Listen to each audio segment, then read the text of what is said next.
show webinar, and Mike and I will be chatting it up about figuring out where the money goes and making lots more of it. And we want to make this simple, uncomplicated, lively, and fun so that we can be of service to you. So if you want to participate, and I hope you do, use the question box. And so to make sure that we are cooking, go ahead and say howdy or hi, so I can make sure that we can communicate. If you came with a specific question today, type that in. And let's see, I'll act like Miss Julie. Look how many people are here, Mike. Pretty awesome. Yeah, it's getting crowded in here. Hope we don't fill it up. Yeah, that would be fun. And, oh, Kathy, hello to you, darling. Oh, this is fun. Okay, and Peter. Hey, Peter, you and I are going to be talking on Friday about counting the money. Happy about that. Excellent. Well, I think we're in pretty good shape. So I am going to turn the cameras off for a minute, just because it takes a little bit of bandwidth. And Mike, if you want later on, we can put them back on when we do any Q&A or we get interrupted with some good feedback, okay? But for a moment, is that cool?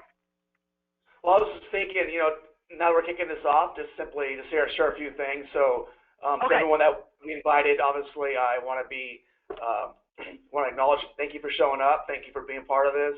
We think this could be really helpful to a lot of contractors, a lot of people within the business. I myself, I know the struggle of running a business and know the struggle of keeping all the money organized. And Ellen, you've been a huge mentor in that regard. And we've known each other for how many years now? For long, like long, 5, long time. like 2. No, I just indicated how old I am. Forever. It seems like we've known each other for a long, long time. Like we grew up together. Yeah, it's just. But you're way younger than me. I've always felt motherly towards you. Oh, you're so fun. So yeah, I mean, just the idea of having you on the show and having you open to our many great users of Review Buzz, I think it's a fantastic combination because. Review Buzz is great as a marketing tool and obviously to help you improve your operations and really tie the team together.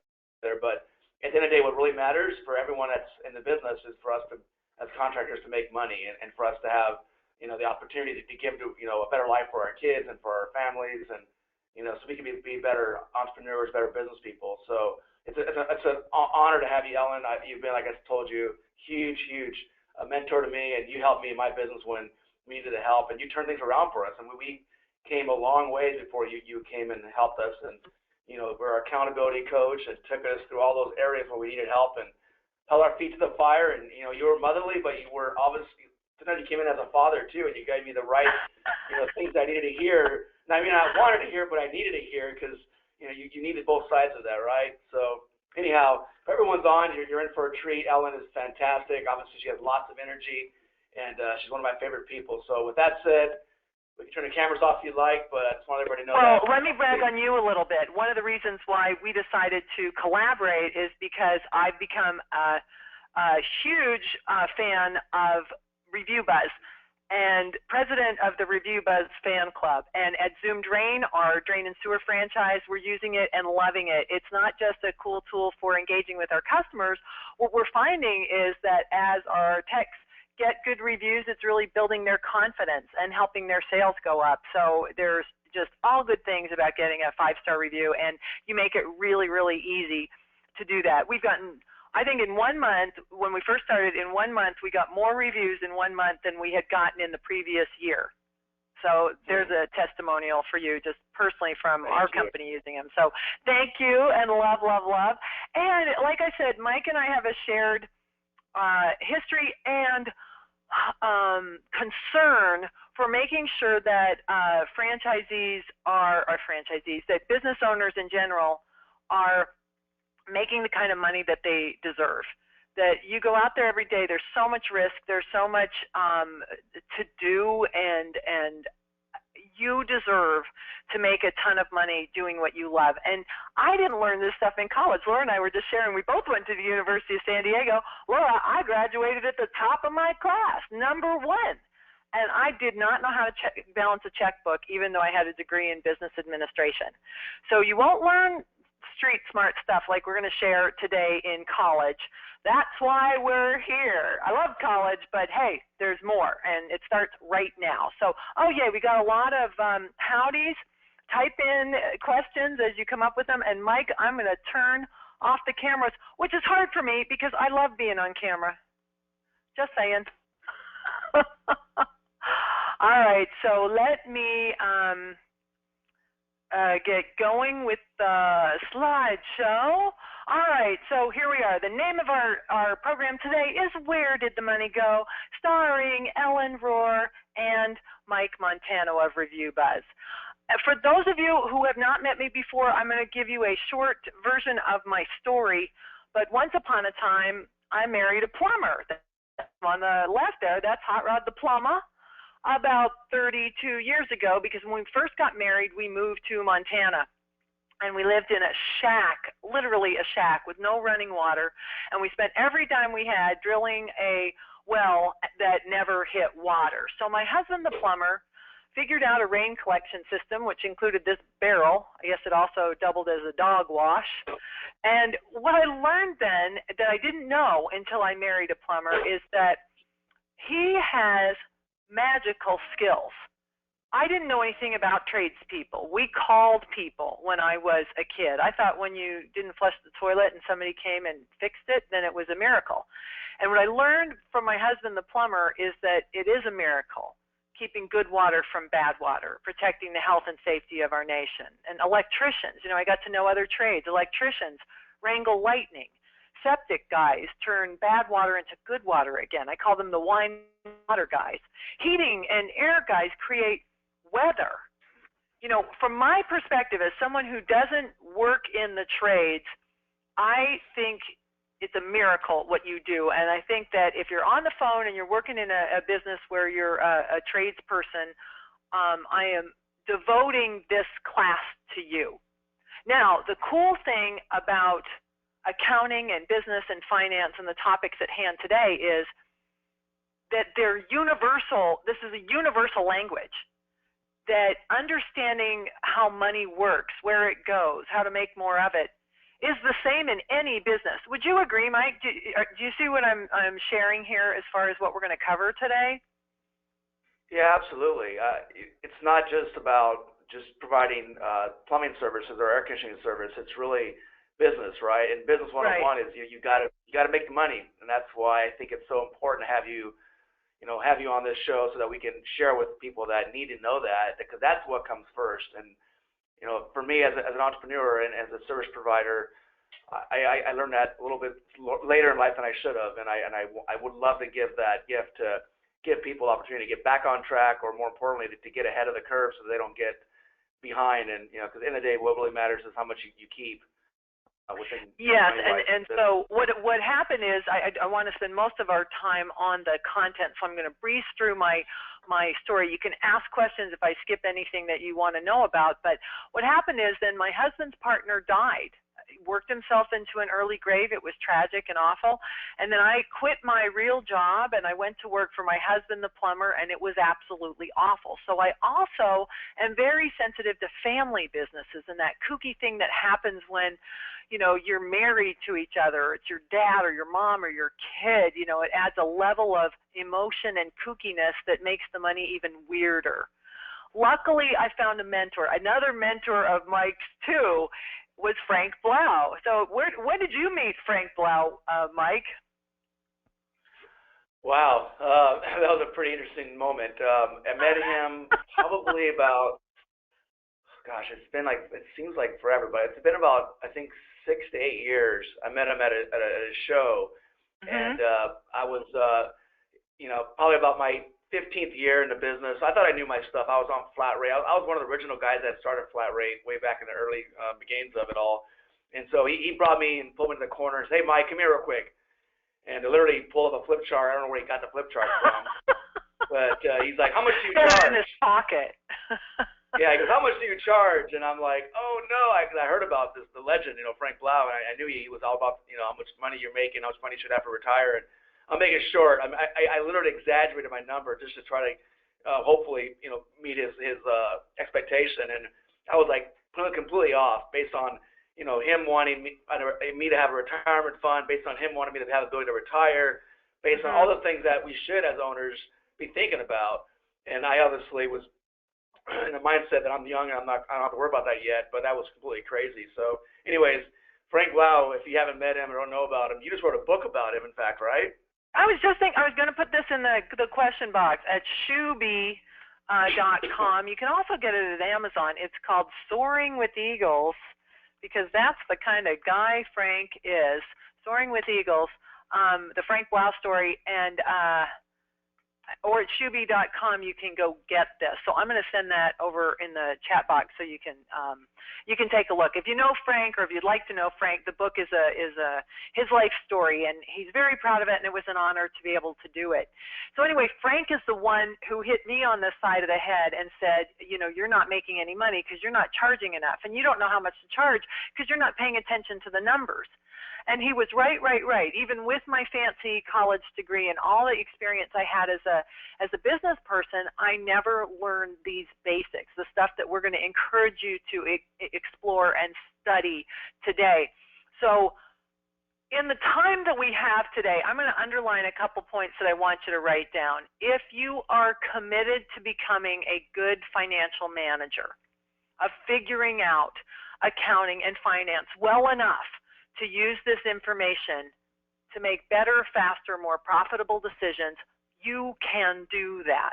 You're not going to become an expert in the next 45 minutes, but your intention to become that kind of financial manager can absolutely happen right now.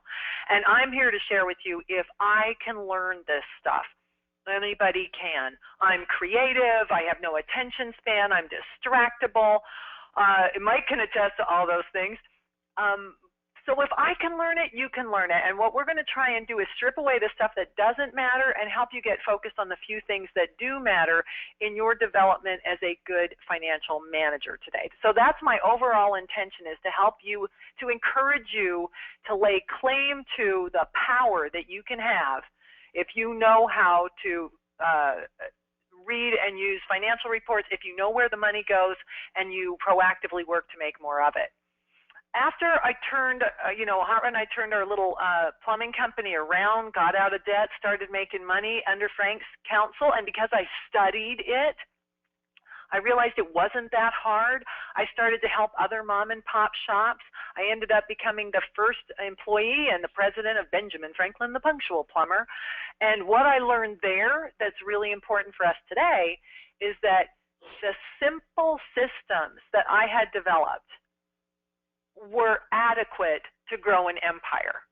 The simpler you make everything, this is what Jim Abrams at Benjamin Franklin taught me, the simpler you make everything, the further you can take it, the easier it is to get big. So there's that paradox. You don't have to get fancy to get big. You got to keep it simple to get big, and that applies to the financials. Since then, I work as a small business expert for Wells Fargo. I've worked with all kinds of companies. James and Deandra are martial artists. This fellow over here on the left is 91 years old, and Earl has a $1 billion business plan. That's billion with a B. He started that company, this little spice company that's going to be a big spice company, when he was 88 years old. It's not like he's still in business. He started this business at 88. I help people all over the globe start, fix, and grow businesses. I've been on television a whole bunch of times. I put this out there because I want my own reality TV show someday, so I just mention it every time.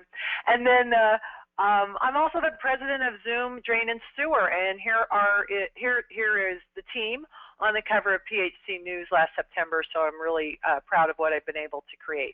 And I bring that up to brag a little, but also to let you know that everything that I'm going to share with you today is tried and true. I'm not going to be testing out philosophy and tactics with you today. I'm going to be giving you the best of what I got. And Mike, as we get started, let me go back. As we get started, why don't you briefly share what your journey has been like to become a financial manager, someone who is doing a good job with their responsibility when it comes to the money? So, yeah, as I went through this cycle, I started off at a very young age, 23 years old, in the business, and didn't know I had no Wow. business being in business, and I was able to lock on to some really smart people like you, Ellen, and it really gave me like the gift of reflection. Like I said earlier, you were very good to me, but you also weren't afraid to father me and give me direction of where I needed it. And so with that, I was able to create some things that you need to create in business, and that's consistency. I was able to do the weekly checkpoints, and you were able to hold me accountable because you were, on those calls with me on a weekly basis initially. So, I mean, honestly, more than anything, what I realized through this whole journey is that, at the end of the day, what really matters is the financial, having your finances in order so that you can be a better person and you can provide better for your family. And sometimes Aw. we forget the why we're in business. I started my company out of a need to get more money. I mean, I was 23 years old. I don't want to go too far to my story, but it was a struggle when I got started. And my Mhm. job I left was I was making $12 an hour, and I was the head of a family of four at that young age. So I desperately needed to have a new way of making money. So fortunately for me, I was able to start the business really young and got good traction. I grew it pretty quickly. But again, with people like you in my life, it made things so much easier.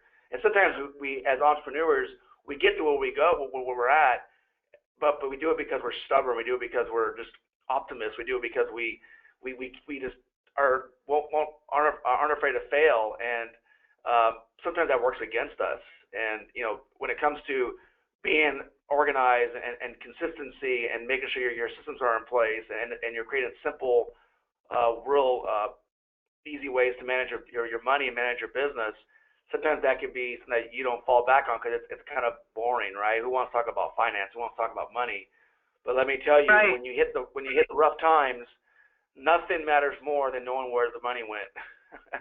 And you look Right, and back you and you know get all that those waste. a lot of times people will say things like all over the internet. There's all sorts of help for you to grow your business, but so often it's coupled with this airy fairy, do what you love and the money will follow, or if you're on track, the money will take care of itself. No, it won't. It won't. That has not been my experience one bit.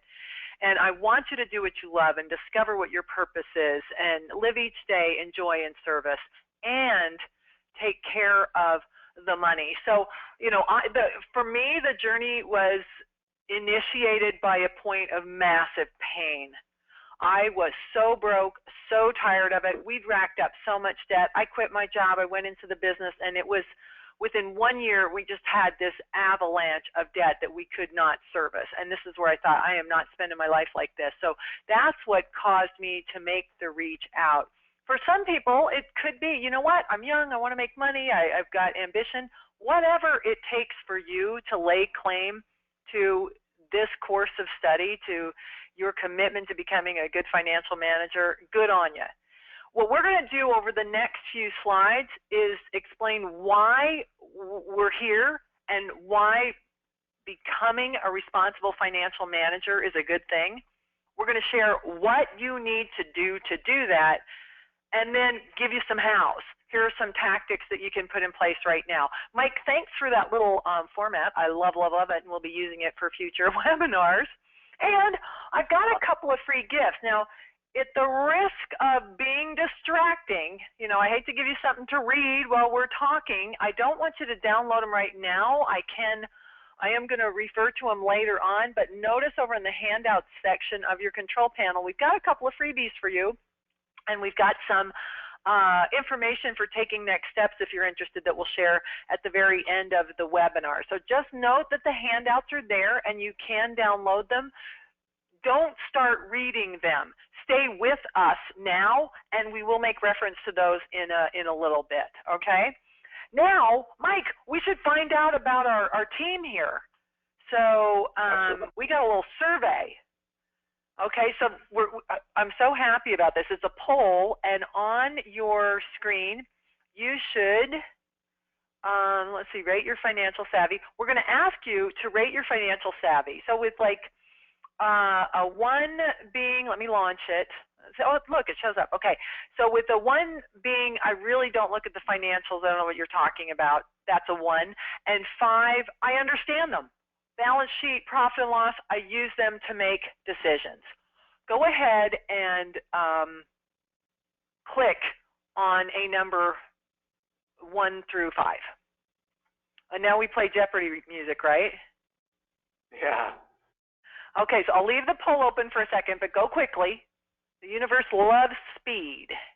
Okay. Oh, and some people are putting it in the question thing. That's awesome. But go ahead and click right on the poll, and you should see the poll over on your control panel. Oh, look, I'm going to share the results. I'm going to close the poll, and I'm going to share the results. Okay, so we've got a few people who really know how to use them. That's so awesome. Look, this is a mixed group. So here's my counsel.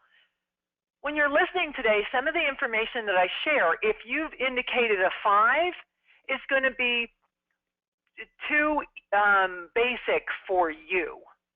Here's my challenge to the 5s.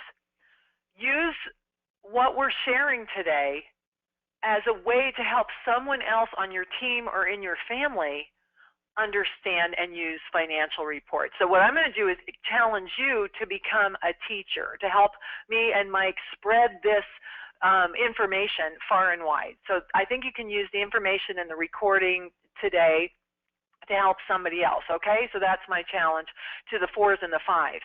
Now, the number 1s and 2s, some of the stuff that I say may go over your head. It's okay. Let it wash over you. This is a course of study. If you've never looked at financials before, it's kind of like when people are talking and you don't speak Spanish. You feel stupid. You're not stupid. You just don't have the vocabulary, the language. And so as you learn the words and you start with basic vocabulary, your confidence will increase. So consider learning financials like you would learn a language or learn how to play golf. You take a group lesson, you watch the video, you read the magazine, you take the class, maybe you even have some one-to-one coaching. And I promise you that for anybody on the call, even the number 1s, if you were to commit to this course of study, by the end of the year, you could be an expert on your financials. If you don't, stop moving in that direction. What do you think, Mike? Fair enough? Yeah, it's great advice. I think even the 5s, I'm sure you'll learn something today. There's obviously always a takeaway and maybe remind you of something. And for the ones that are brand new to some of this is all new, what an awesome step you took to be part of this. I'm really proud and honored that you're here because there's nothing but up from here. And I promise you, at 20 years as a contractor, this is where it all comes down to. I mean, you can be the best craftsman, the best marketer, the best person, but if you don't have your finances in order, nothing matters. Because that's at the end of the day, you owe it to your family, you owe it to yourself to manage your own money. And I tell you from experience, I thought I could outmarket. I thought I could outsell myself into all this, not having to be the finance guy. Because to me, I'm a marketer. I'm easily distracted, just like Ellen, and I love to be out doing new things. And I can imagine for a lot of you that work with your hands, looking at your P&L sometimes is not fun. And I remember times when I knew better, Ellen. I knew better to look at my P&L, and I was literally afraid to. I was scared of it because I didn't want to know what I knew was going to be on it. And for any one of you that had that same experience, I'm really, really glad you're here because we're here to encourage you. We're here to, really help you because I wouldn't bring Ellen on this. And I promoted this pretty heavily to my base. So many of you, almost all of you are all ReviewBuzz users. I brought Ellen here because I want to help you guys. I want to help everyone in this business avoid the mistakes that I made so that you can bring home the best you possible so your families are taken care of and you're feeling proud of what you accomplished. And Mike, while you were chatting, I just launched the second poll. And this gives us an idea of how we can craft this information between now and the top of the hour. And there are some big companies represented. There's small companies, mid-sized companies, and some big companies represented. For the bigger companies, one of the things that you could glean from today is an approach to open book management. I don't know if you've heard that term before, but what it means is sharing true, relevant financial information with your team so that they know the score. At Zoom, for instance, we are a fully transparent company. We have, I think we have 32 employees at Zoom Philly, and then I think altogether with the three franchisees, I think we're about maybe 40 employees. But we share everything.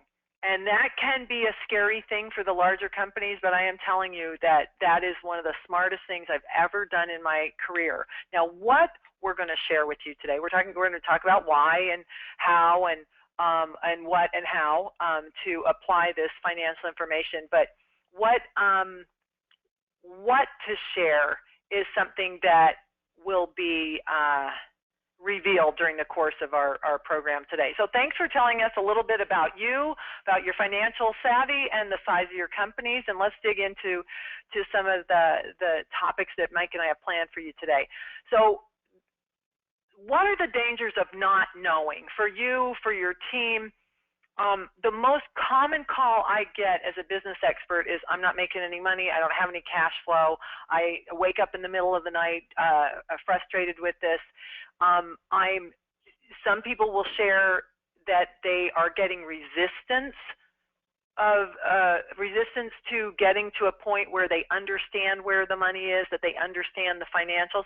So by dangers of not knowing, I mean that you're operating in such a way that you're not keeping score in a timely, accurate manner. So if you're not getting a balance sheet and a profit and loss on a weekly basis and looking at the overall score in the month while the month is on, my suggestion is that you move to that standard. Especially with the bigger companies, what can happen is then you get fancy and the accounting gets complicated and your bean team says, we cannot do everything you want us to do on a weekly basis. We can have it to you next month or the month after, but then you're driving blind. And if that is resonating with you, I want to underline that a weekly standard is possible for a company of any size. And if it can't be done, if you're running into resistance, it might be because of fear, I don't know what I'm doing, or I don't know how to do it, or maybe I don't want to be found out for that. Whatever you're running into, I'm going to encourage you to blast past. But if you don't know, it gets frustrating. You're going to make poor decisions, and the worst decision you can make as a business owner is to abdicate your responsibility for financial management and turn to your competition and start doing the dumb things that they're doing. And I think in my industry as a drain cleaning company, the most frustrating marketing exercise out there is someone putting their good work on the table for these below cost prices. And let me know, you can chat in the question mark, does that happen in your industry? So if you start making your decisions based on what others do, that can be a path right off the cliff.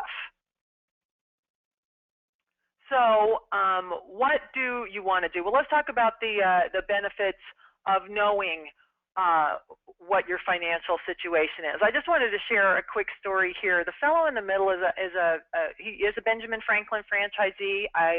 I'm still friends with him, even though I don't work with that group anymore. I love him, and he's been a great mentor to me. His name is JR, and that's his wife, Carissa. And they have an empire that's flirting with about 80 million in sales right now in Texas. And this is a fellow who tells me every time I talk to him, I live in a world that doesn't exist. And that's my job. As the leader of the company, my job is to imagine what it is that we want. And I primarily imagine in numbers.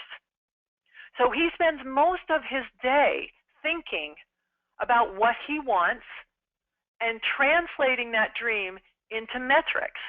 How much do we want for sales? What would our average ticket have to be? How many trucks do we need? How many hours would that take? And when you are willing to dream and then clarify that dream with numbers, you are much more likely to make your dreams come true. Also, I mean, that's the carrot of it. And then the pain avoidance of knowing is that you know you're going to make payroll. you know you can sleep through the night and not worry about it. Or even if you're short on money, you know by how much. You know how much money you have to go manufacture to pull it all off. Bottom line, it's your money, it's your responsibility. I want you to get good at this, and should you lay claim to your power as a financial manager, you could, the world is your oyster. The world is your oyster. Okay, so here is, moving from the why why I'm encouraging you to become a great financial manager. Here's what a financial manager would do. They operate from a known financial position. That's the term I use. And what that means is that your financials, and by financials I mean balance sheet and profit and loss. Those are the two biggies. You don't need a zillion reports. All right, the balance sheet and the profit and loss are everything. The balance sheet is the king, the profit and loss is the queen, or maybe that should be the other way around. Anyway, those are the two biggies. And by known financial position, we mean current, accurate, that they're right, and that you understand them. All right, so if you're not here yet, hey, that's why you came to the seminar today. This is your opportunity to commit to that. And if you're not doing it weekly, you can raise your standard. Now, by weekly, I mean you're going to look at some in-the-moment information. Within the month, my encouragement is that you look at your balance sheet and profit and loss once a week, and that you set a formal meeting, say Tuesdays at 10 o'clock. And you and your Bean team, your accounting professionals within your organization, meet at that time. No excuses. Have meetings that you assume are going to happen. Don't be waffling about it. Well, I talked to her yesterday. Just go to the meeting. And during that 1 hour meeting, you may not need the whole hour, but start with that. You're going to review the financials, month to date, year to date, compared to budget and cash flow. And one of the giveaways that I shared with you is a sample of the form that we use, the financial quick check. We call it the FQC for short, but the FQC is one of the files that you've got for a handout.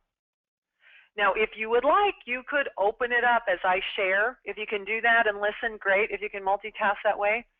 The other handout is the meeting agenda.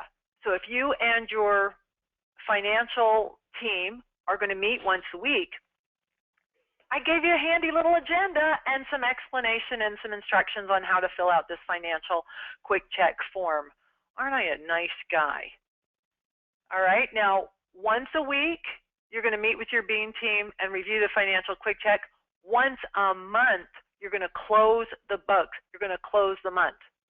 That's when you do the bank rec. You and your team go through the credit card statements. You eyeball every account. You make sure it's right. Now, if you're not operating here, like this slide is probably the most important slide I've got today, because this is what to do. It's good to know. If you're not operating in this fashion yet, now you know where you need to go. Once you get these systems in place, here's the really cool promise. It only takes minutes a week to be a really great financial manager. You're not going to always spend an hour at the meeting or hours poring over and fixing your financials. You might at first, but ultimately, once you get them right and you're checking so often, stuff will jump out at you if it's weird or wrong or off.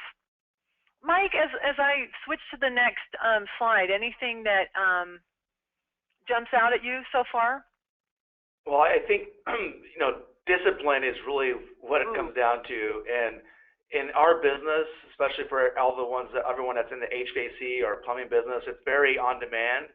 And I can tell you, those meetings are so critical, and I can't tell you how many times we've had to reschedule those meetings.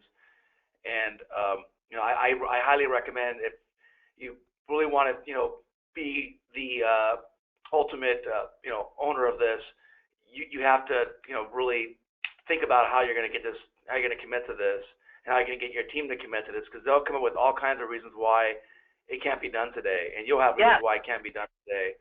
So one thing that maybe they might want to consider doing is coming up with a goal. Like, set a goal, right? Here's the goal. We're going to do this for the next quarter, 3 months. If we do that, we're going to do something. We're going to celebrate together. Or maybe it's too far out. Maybe just do a 30-day goal. and Or, start with if that. you're getting some resistance, like, we were talking to Marissa earlier, and she's a member of a Bean team. Maybe Marissa is legitimately bound up with stuff we've asked her to do that nobody looks at. This happens all the time in my experience, that over time, all these requests from the owner have piled up. The owner doesn't even remember he's asked for this information, and Marissa's just trying to hump all this information together, and no one's even looking at it, but it's taking her time and it's slowing down the process. So you want to uncomplicate it. And what I do, if you hired a consultant to come and sit with your team, that's what I would do. I don't know what's balling them up. I'd sit with them. You can do this yourself. You sit with, Tina and Marissa, sit side by side and go through it. Get the owner in on that side-by-side conversation and go through what you're doing. And then you can go, oh, what if we just stop doing that? Nobody looks at that anyway. That would save us some time. Work to streamline these systems so that the accounting can be current and accurate and easy peasy. Then you free up your Bean team to do even greater projects, like buy a company or add 10 guys, that you're not bottlenecking the growth of your company because your accounting systems have gotten so complicated. All right, so what are we looking at when we talk about the financials and what we're going to look at every week? The balance sheet and the profit and loss are everything. Okay, for the 5s in the group or the 4s in the group, you look at the balance sheet. If you don't know what a balance sheet is, or you're trying to teach this to someone else, this is a simple explanation of what a balance sheet is. Yes, there's more to know, but I'm limited by time in our webinar today. But the balance sheet is based on an equation that was devised in the 1400s and hasn't changed one jot. It's assets equals liabilities plus equity. This is the king granddaddy scorecard. And Warren Buffett says in the game of business, the game is to grow the assets, to get more stuff. Your assets are what you have, your stuff. Liabilities are claims on those assets by someone other than the owner, and equity are claims on the assets by the owner. Another way to say this is assets are what you have, liabilities are what you owe, equity is what you own. But it's based on an equation. So if you have a truck listed on your balance sheet, then there could be a truck loan that illustrates that while I have a truck, somebody else actually lays claim to that truck. All right, so if our game is to grow assets, there's only 3 ways to do that. There's only 3 ways, maybe 4 ways to grow your assets. Now, this is really important to know. One way to grow assets is to borrow money, like the truck. You get a truck, you get a truck loan, your assets go up, but your debt goes up. The second way to grow your assets, and that's the game of business, is to get more stuff. Second way to grow your assets is to invest in your company or get on Shark Tank and have an investor put money in your company. But at some point, the investor or you as the owner isn't going to want to continue to put money into your company. They're going to want that money back out. So one way to grow assets is to increase liabilities. The second way to grow assets is to increase equity. And the third way to grow assets, the money for nothing chicks for free way, is to sell stuff for more than it costs and to create a profit. All right?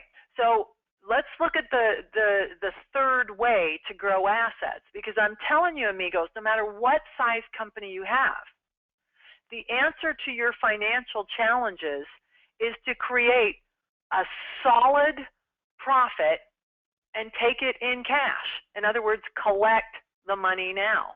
But if you charge more than it costs for stuff and you create a profit, you manufacture money. And the profit line of the balance sheet dovetails to the equity section of your balance sheet. When you manufacture this money, your assets go up.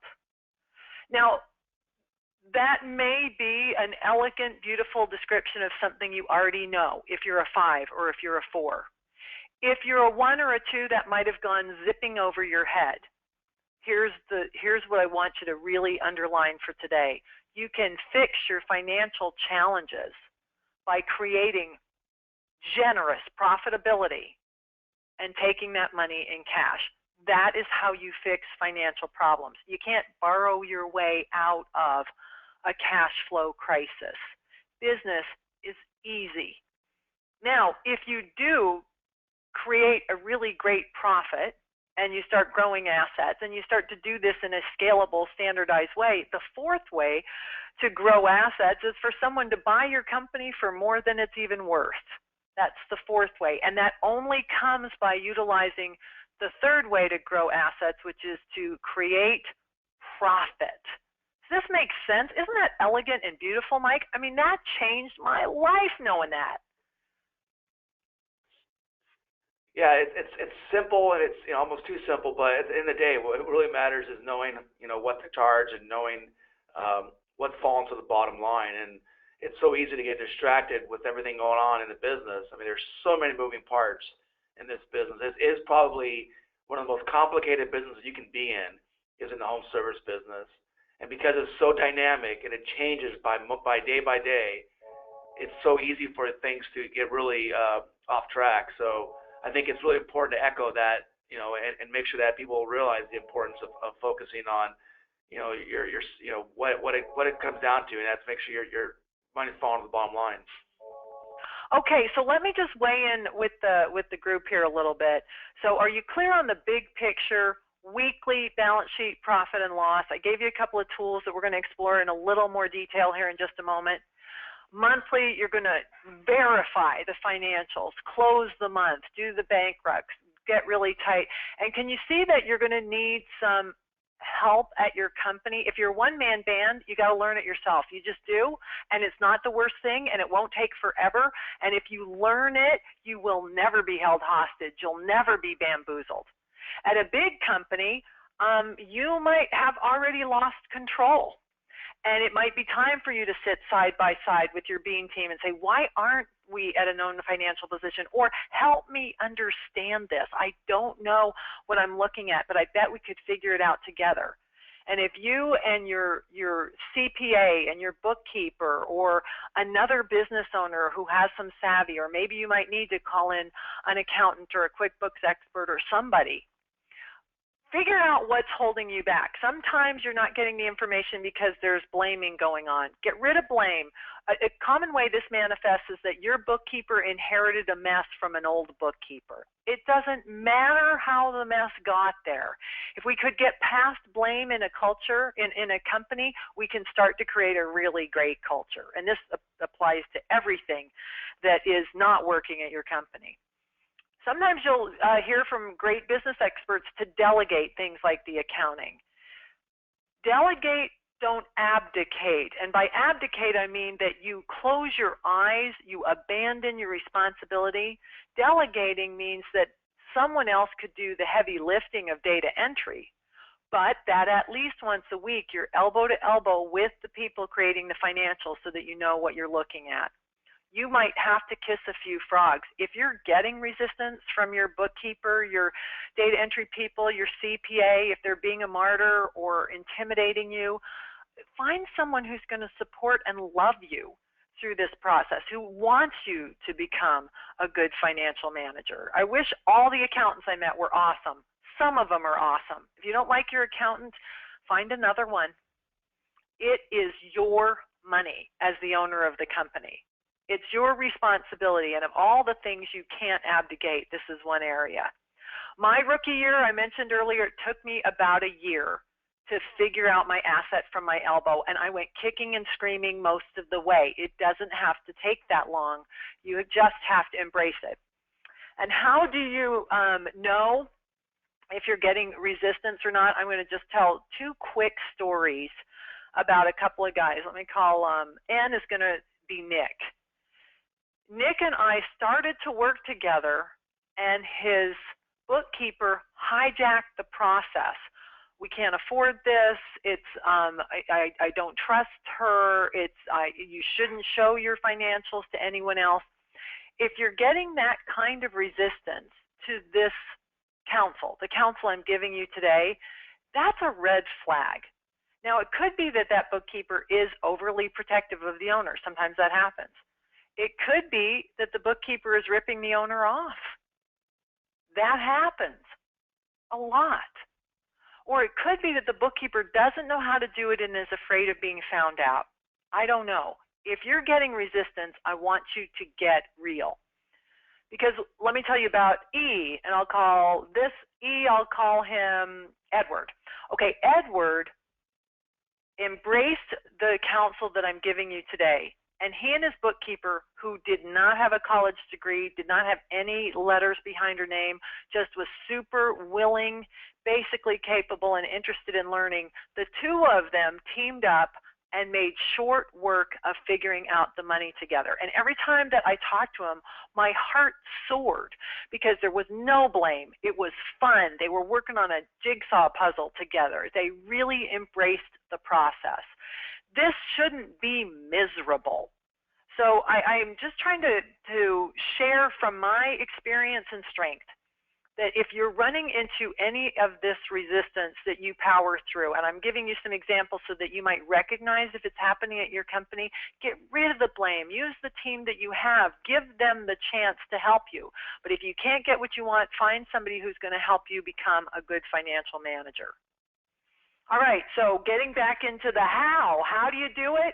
Oh, this is going to seem really mundane. I grabbed this balance sheet from the internet. This is nobody I know. It's just a sample. But it's what a balance sheet looks like. So if you don't know if your financials are current and accurate, you audit them. And people have paid me a whole bunch of money to do this super simple technique. What I do is I take a ruler, because I'm kind of dyslexic, and I go line by line down the balance sheet and I ask, is this number right? Is this cash representing a bank account? Is this what's in the bank account as of right now? Is it right?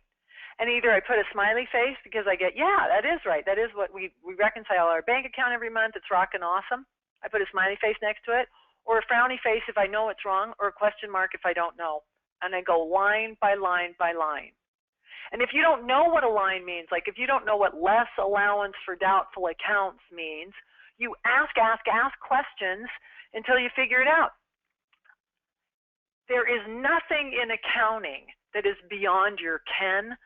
Sometimes the words are weird. And so it becomes the emperor's new clothes so often people are afraid to ask. I don't know what that word means. I don't want to look stupid. So we're just bobbing our heads. Ask. And if they can't explain that term in layman's terms, find somebody else, because none of this stuff is that complicated once it gets defined. So you're going to audit your financials, and then your goal is to get them right. You might need your CPA. You might need a bookkeeper. You might need a QuickBooks expert or someone for a little while to help you clean it up.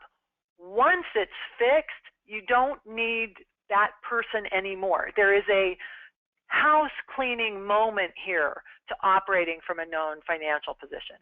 Now, Mike, I've been chatting it up a lot. Anything you want to jump in and share? No, you're the expert on this stuff. I'll let you keep going.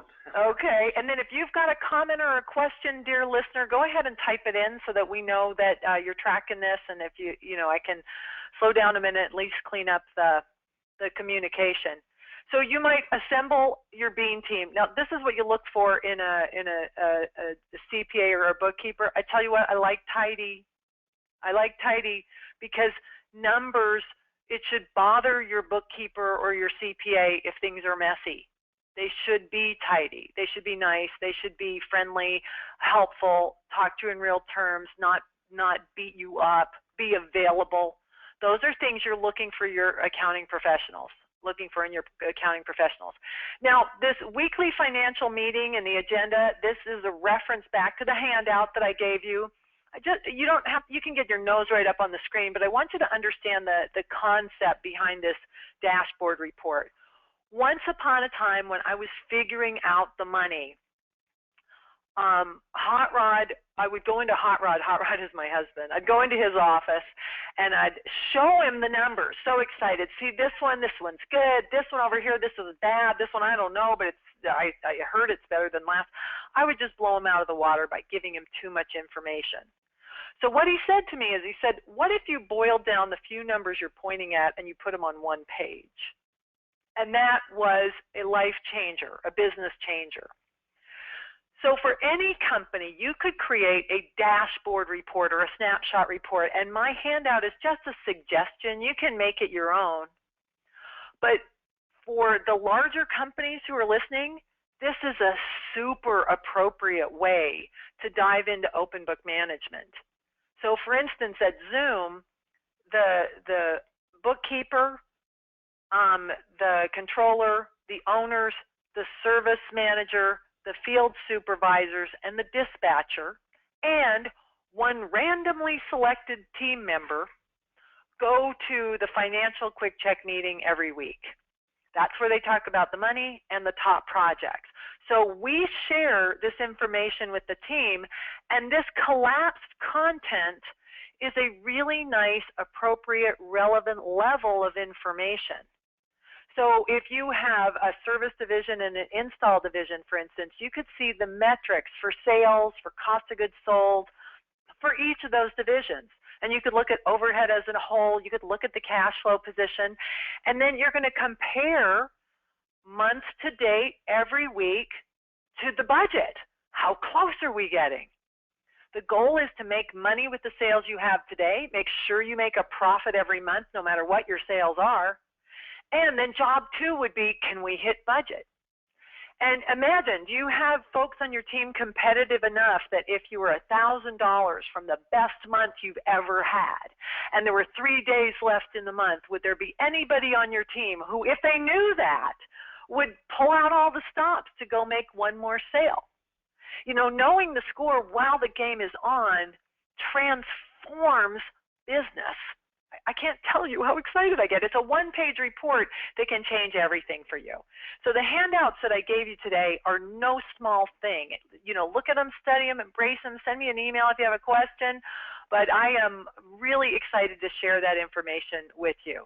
So if you are the financial manager, these are your responsibilities. This is what you're responsible for doing. Ultimately, minutes a week. Those are the standards.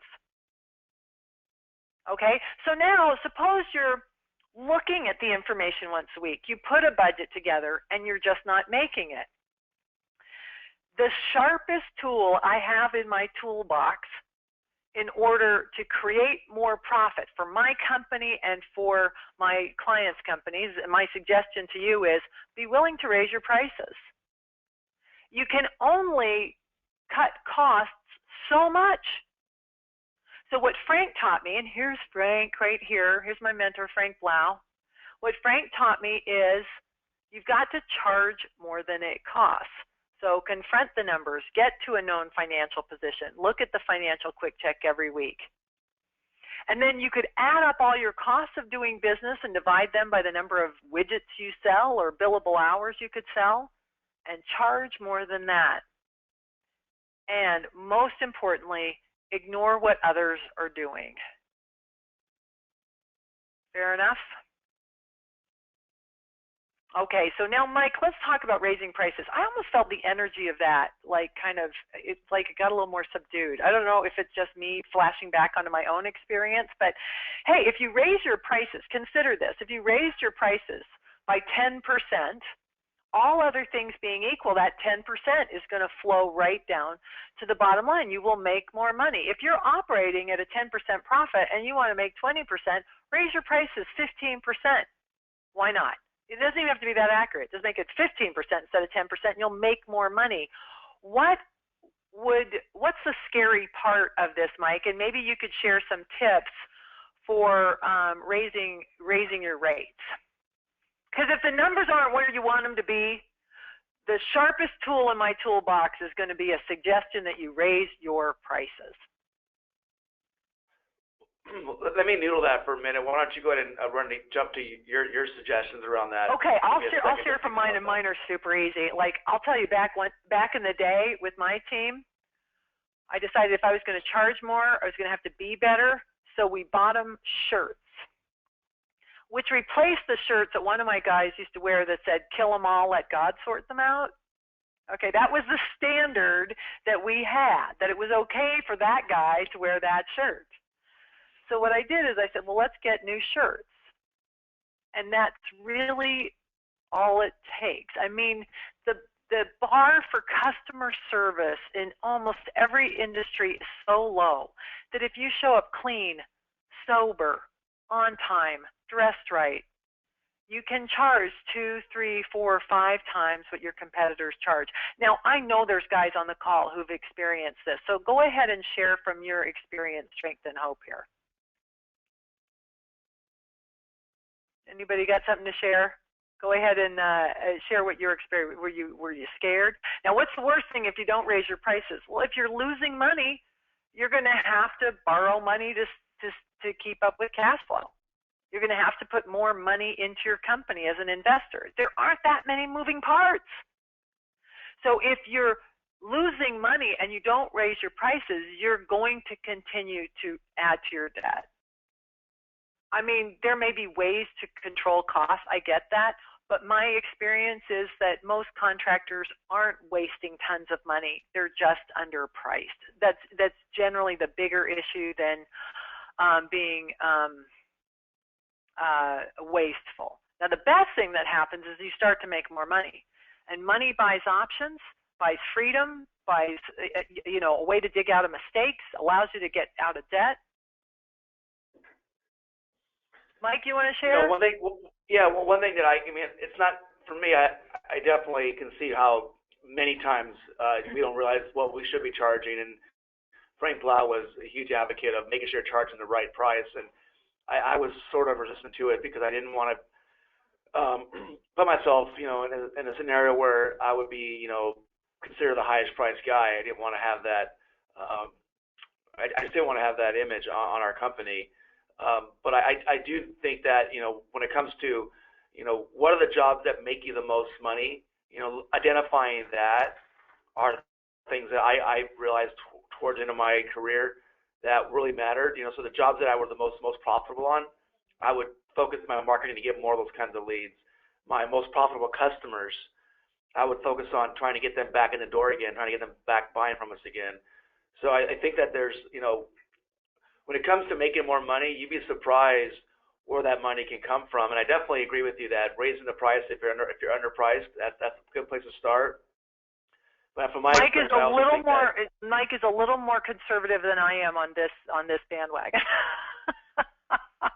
And that's I think it applies to the right company, right? Because every company is a different scenario, and if you're charging what you're charging and you're making money, then obviously you don't need to worry about raising your prices. But if you're not making money, I think that's a good point. That's a good place to start. But I also, I wanted to, in the sake of time, I'm going to cut you off, Mike, as far as that goes. And but I did not hear from. I would love to hear from someone who raised their prices, who was scared to raise their prices, and they did.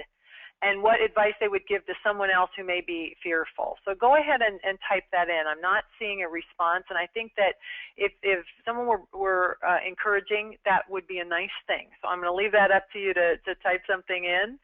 And then I want to chat with you about your commitment. We're going to be wrapping up in a few minutes.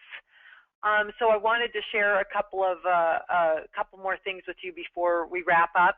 Now, Mike, what I'd like to do is, if you're cool with this, we can end the content in the next couple of minutes. And then I'm happy to stay on the phone. I see there's a couple extra questions, and the hour just goes so fast. So I'll stay on. If you want to stay on, if you're listening, you want to stay on, ask a couple of questions. There's going to be a little overtime that's going to be happening here.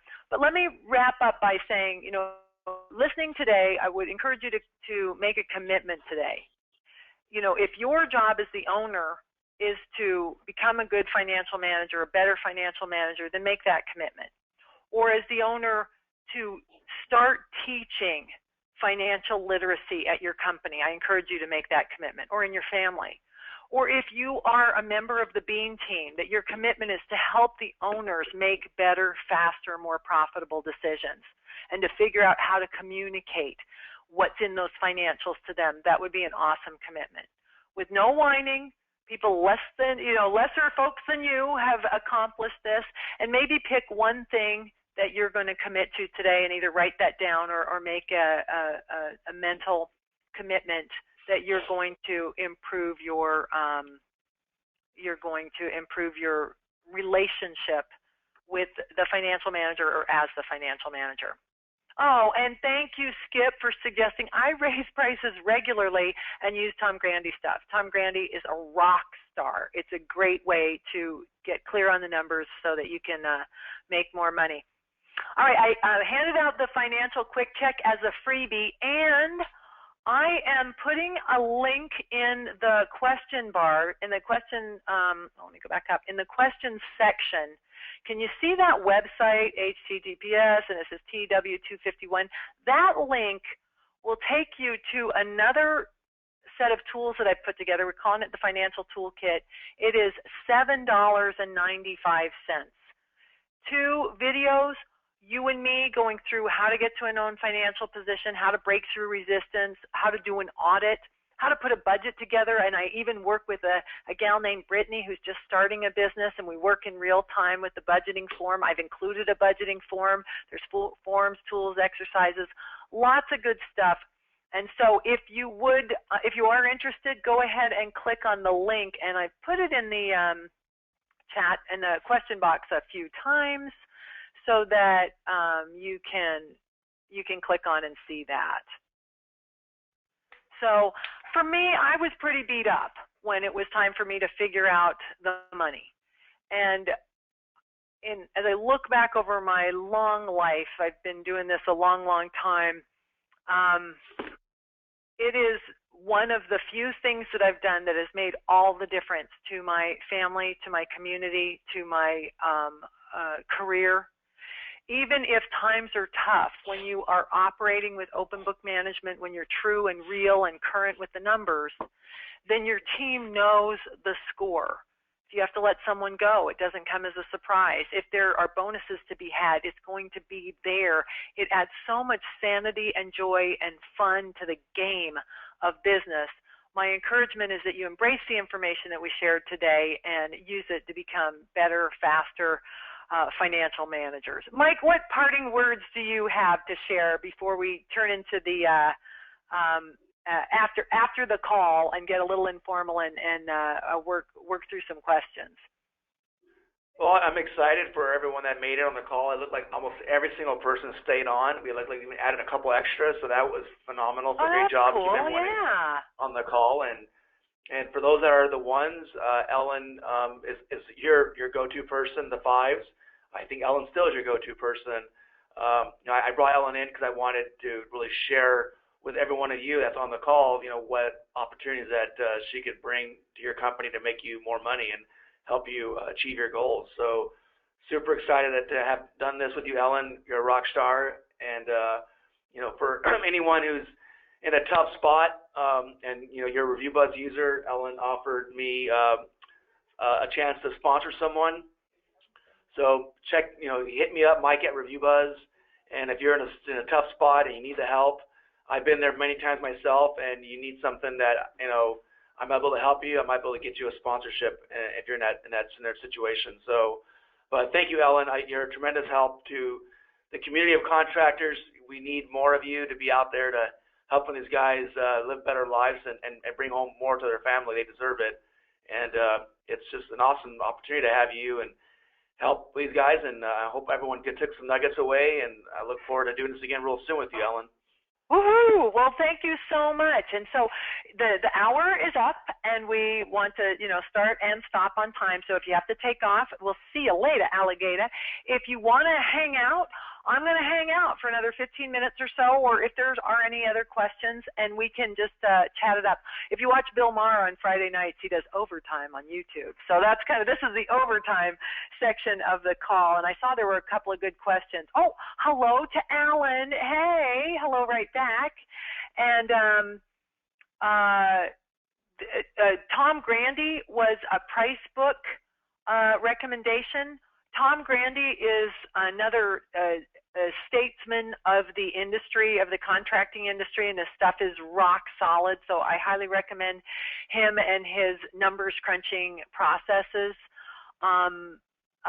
Mike Conroy at Numbers Cruncher is another good one. Like my voice may appeal to you, but it's like with your Bean team. Find someone whose philosophy resonates with you, and then adopt their help. It could be books or YouTubes or videos, and hopefully this financial toolkit will be a great resource for you. Mike is going to sponsor a couple of folks if you want to take a look at the programs that we have available. Hit him up for that. The price tag I put on this is $7.95. I wanted to make sure that if you are interested in a little more help, I could make it available to you in some no-brainer way. So let me get to a couple of the questions. Okay, I've got a good question, and I'm going to see if John is still on the phone. We're going to use AA rules, which means first names only. So John, I'm going to unmute you, and if you can speak and be heard, let's test that right now, because your question's good, and it may apply to a bunch of other folks. Are you there? Okay, so I'm going to assume that John can't be heard, but I'm going to answer his question anyway. And he says he's got to get taxes together for 2 years worth of information. Now, this is going to be general information. If you've gotten behind on your taxes, what you want to do is find an accountant who's going to help you get it down and dirty done. It's already water under the bridge. If you get audited for those past years, let's say you get audited for 2013, whatever you did in 2013, you're responsible for, and you will have to, with the auditor, dig through and figure out every line item on the balance sheet and the profit and loss. But you might not get audited. Fingers crossed, 7 years go by, and that water under the bridge stays there. Most important is for you to get current now. So what I would do is I would talk to my CPA and say, what do you need to put together good enough financials for the past? And then I want to get caught up ASAP as of 12/31/2015. Maybe all they need is your bank statements, your credit card statements, and your loan documents, and they can piece something together. Don't worry about making your books solid, awesome, and accurate in the past. Get it good enough through 12/31/2015. And then your commitment would be, this is the year that you're going to make it right and adopt the standards that I suggested earlier. Here's another cool thing I found to be so, or at least it's been in my experience.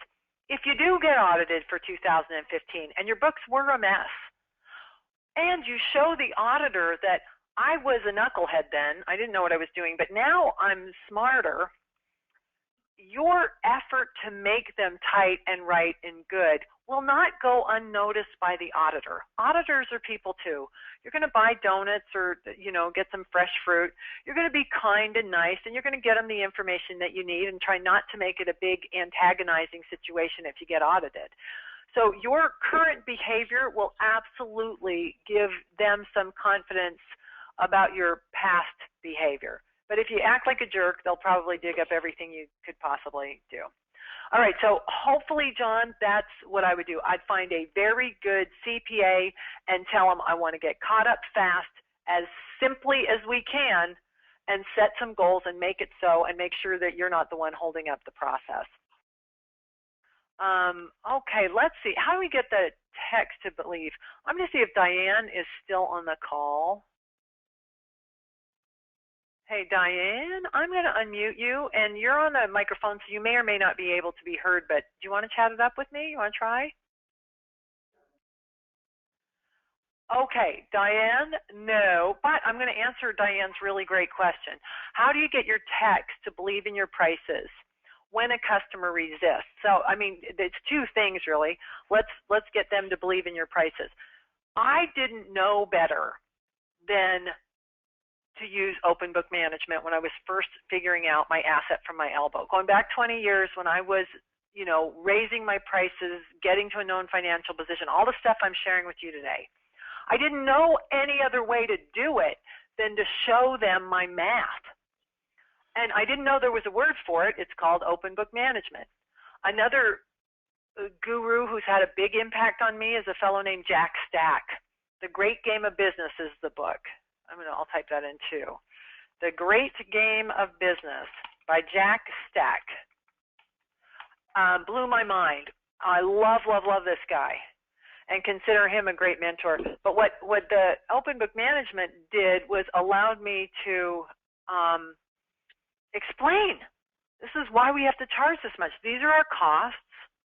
And you know, the difference between a high-priced contractor and a lower-priced contractor ultimately comes down to what they pay the people.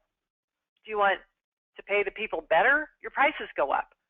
Do you want to have nicer uniforms? Do you want to have nicer trucks or crappy trucks? You know, when you put in your budget nice stuff for your customers and for your team members, your prices go up. And so for me, showing them that information, and it may be scary, right? But at least like the service manager or the guy who's asking or struggling with it, I would show them at least an overview of the process. This is what goes into the selling price. This is how much we spend on fuel and insurance and on benefits. And a lot of times they just don't understand. So that can be really helpful. Then the second piece, what happens when a customer resists?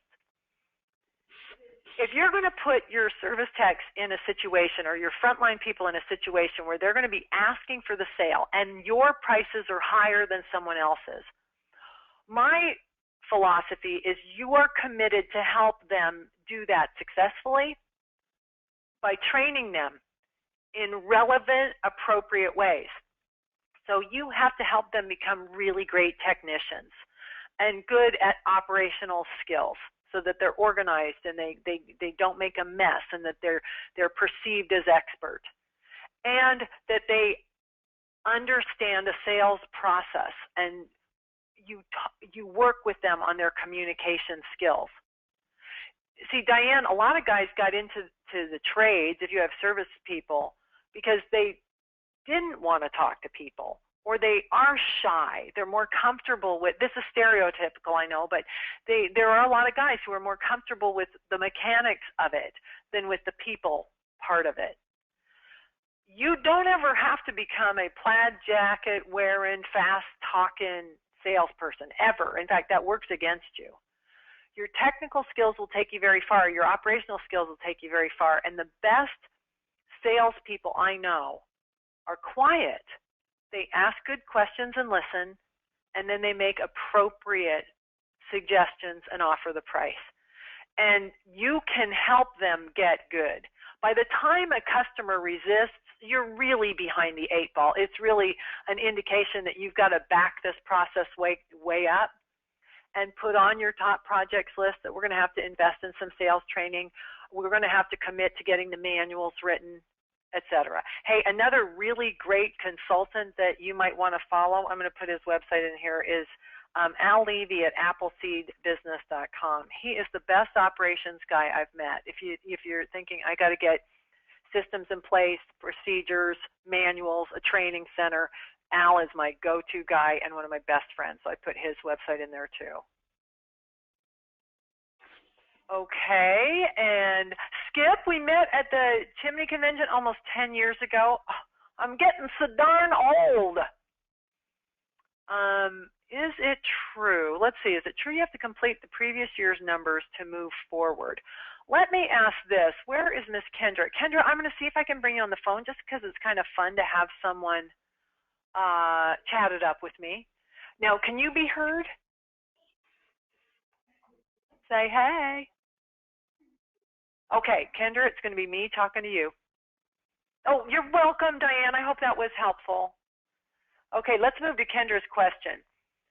The balance sheet doesn't start over at the end of the year. Your assets, liabilities, and equity don't disappear at the end of the year. That makes sense, right? What I have in the checking account on 12/31/2015 is going to be there on 1/1/2016. So the balance sheet, that statement of assets, liabilities, and equity, never starts over, and it's always as of a point in time. And our goal is to have it be accurate once a week. If you're not, where you start with this whole process, get it accurate as of 12/31/2015, if your year ended at the end of the year. And even if the whole year was a mess before that, get it good enough to do a tax return, like I was suggesting to John earlier, and get those ending balances right for 2015. Do that now. If they're not, do it now. Put up, get together with your Bean team. Say, Ellen said we got to do this. Have them listen to the webinar. You got to get that done now. And even if they did your taxes, oh, this is so good. Chances are very good that the balance sheet in your accounting program never got adequately updated. Even if you did some year-end journal entries, nobody went back and checked to make sure that they worked or that they were right or appropriate, or if there's some weird thing that the previous bookkeeper left, some garbage in the accounts that's still hanging out there, it never got fixed. I know there's going to be a lot of people that this is resonating with. So that's when you audit your financials, and you're going to audit them as of the end of the year and get them rocking right. And if you have your tax return, they should foot to your tax return. And you and your accountant have a conversation about which numbers are real, which numbers are not. Your accountant has all over their information a little disclaimer that says garbage in, garbage out. If I don't get good information from my client, you can't expect me to be held accountable for accurate information on their tax return. In other words, if you get audited and it's not right, it's your fault, not the accountant's fault. So getting to a known financial position may be a very good commitment for you, Kendra. Like, that's the one thing you're going to take away from our class today. I'm going to get this rocking right for 12/31/2015, and then we're going to maintain that, I wanted to say purity, that's the wrong word, but that accuracy in 2016 so that I don't have a mess to clean up ever again. Does that make sense? Does that answer the question you were looking for? And you can start using the quick check even if the numbers aren't 100% right, because that once a week meeting is where you bring up what's been fixed and what still has yet to be fixed. That once a week meeting is perfect for show and tell. Okay, we got the cash accounts right, the AR's been cleaned up, AP is rocking right, this payroll area here is a disaster, and we're gonna switch to a payroll service, and we have to adjust this to right, and I've got to work with the accountant for that. That would be a good way for you to work with your Bean team. That make sense? Woohoo! Hey Ellen, before I go, I gotta turn into a pumpkin here. Okay. Back to the open book management.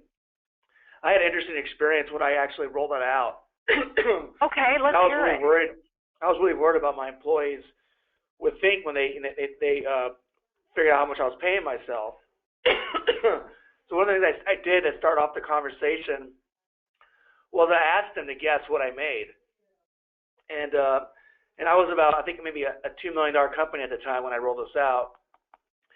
And I got people thinking that, saying thinking I was making $1 million a year. Others making $500,000 a year.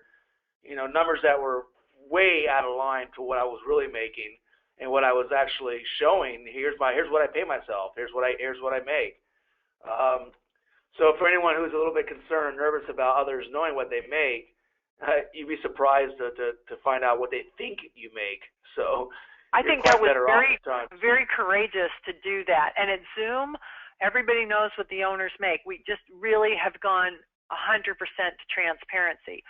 For those of you listening who that's just like, oh, I don't want to do that, you don't have to do that. But I think Mike's experience is really, really interesting. If you choose to do that, I don't have a story to tell where open book management bit me in the butt. I just don't have that story, or any of my clients who've done it. It's more, what goes on in your head, what your dad taught you about never sharing, your checkbook and it being super secret. But what I found is that by not sharing, it allows us to do some things that may not be fair. For instance, if you share what everybody makes at the company, Like if you create a legitimate, and don't do this Monday and everybody leaves your company because if you're going to ever do this, this is going to be something that would take 6 months to plan and roll out and get engagement and buy-in on. But what we've done, and it took us a while to get there at Zoom, is that it's clear if you're an apprentice or a tech or a senior tech or a field supervisor or service manager, all those salaries are posted. So it keeps us from cutting side deals. We just don't do it. And it's so liberating to not do that. But if you would rather not share payroll information, and if what you've got isn't 100%, you're not 100% comfortable sharing that, then you don't have to. You could still share sales and total labor as a percentage of sales, or total field labor and office labor as a percentage of sales. You could put the big rock numbers in without making yourself too scared. Does that make sense, Mike? Yeah, I think that's a good point. Yeah, I think that's a good point, by the way. Just don't do that until you have someone that done it before, and you can think it through before you actually execute. I spent months before we rolled that out, and we're working with somebody that's all they did was they taught this thing called ownership thinking, and we were basically showing the complete transparency, and we were doing a percentage of the profits were going to the entire company equally, and they ended interestingly. I won't go down that path, but it was definitely a really good experience. But there was definitely some things I would have done differently had I done it all over again. And this might be a fun topic for a future seminar, and I've done some on my website, on my buy stuff page or my store. I've done workshops and stuff on how to pay your guys and different things. It's a very exciting topic that we're certainly not going to be able to get too deep into, but for our purposes today, that idea of sharing the real information is helpful. And Scott piped in. They've been doing open book management for 20 years, never looked back. God bless you. I wholeheartedly, when I have had to let people go, the fact that they saw the financial situation made that so much saner. It was not a surprise that, if a financial manager has to make tough decisions sometimes, and if labor is your biggest expense and the sales aren't there, it's tough to play defense, but sometimes you have to. And offense being sales, if you can make offense big enough, sales big enough, you can float your team through a bad week or month or day, but you can't do it indefinitely. And by sharing the numbers, some of these tough decisions then at least are expected as opposed to, a big surprise. So, hey, great feedback too, Diane. I'm so glad you're also the contractor's wife. Woohoo! Now the books are in line, and you have a part-time bookkeeper, which gives you some freedom, and you're cleaning up the balances every month. Sister, you're on the path. This just gets easier and easier, and you might, Diane, continue to go to this financial quick check meeting, the weekly meeting every week, and eyeball it, and you might take a couple of the month-end duties and hang on to them, like doing the bank rec. You don't have to delegate everything to your bookkeeper. There's a few checks and balances I maintain so that I know I can't get ripped off. And my bookkeeper's my sister, but I still am not going to put her in a position where if something weird happened with the money, I'm not paying attention. It's just bad management. Whereas I was telling Mikey earlier, the word stewardship is one that I use. It's your money, it's your stewardship, meaning it's your responsibility to do a good job with the money, to know where it goes, and to make more of it, to grow the assets. Hey, I'm scrolling through. I think we caught the questions. What else? What lines are not necessary for a service company? No inventory. Lori, by that, do you mean the chart of accounts? I don't know if Lori's still on. Lori, if you are, I'm going to see if you got a mic. Oh, I lost her. She's gone. Okay. Well, it's the end of the webinar. Thanks for staying late. For those of you who did, this was super fun. I love the opportunity to share from what I've learned, and I wish you love, peace, lots of money, and the freedom that caused you to go into business in the first place. Okay, so Lori, Lori is there. I am going to answer that question. You can hang up if you're not Lori. but let me add this to our conversation. So, Lori, by lines, do you mean accounts? So if those are accounts, the chart of accounts is that list of buckets that appear on your balance sheet and profit and loss. Work with your accountant to customize that chart of accounts. Now, assets, there's no room for creativity there. You have to list them, and you start with cash and accounts receivable, and if you don't have inventory, then don't list inventory. If you've got vehicles, you put them on there. So you go through what you have, and you reflect that. The same with liabilities. If you've got a line of credit or a credit card or AP, you list it. And then the difference is equity. Assets equals liabilities plus equity. And then when it comes to sales, keep it simple. 1 or 2 accounts. You could use classes or departments, but I tell you what, the big companies who are still listening, most of the time, the bigger you get, the fancier you make your accounting to ill effect. It's like the government. You keep adding laws but never reel anything back in. So my suggestion would be to critique your chart of accounts. Do we need this much information? Do we need all these slices of bread, or could we count loaves of bread? For our company at Zoom, we count big jobs and little jobs. We have 2 classes, service and install. That's it. The simpler you make this, the easier you can take it. Yay. If that was helpful, Lori, hooray. And you're welcome, everybody. Thank you, thank you, thank you. And Carl, yes, we're going to record this. And if you signed up, we will let you know. So if you want to edit that chart, that financial quick check, edit it. You can take the protection off. There's no password. Change it, and then put it back on. Just make sure you know what you're doing with Excel, or ask a 15-year-old. Okay, and we will make everyone who registered for this call available for the replay. So if you were here or not here, but we're registered, that's the list that we're going to send out the replay to, okay? All right, Mike, Laura, thanks, everybody, and I will say goodbye. Mwah! Thanks, team.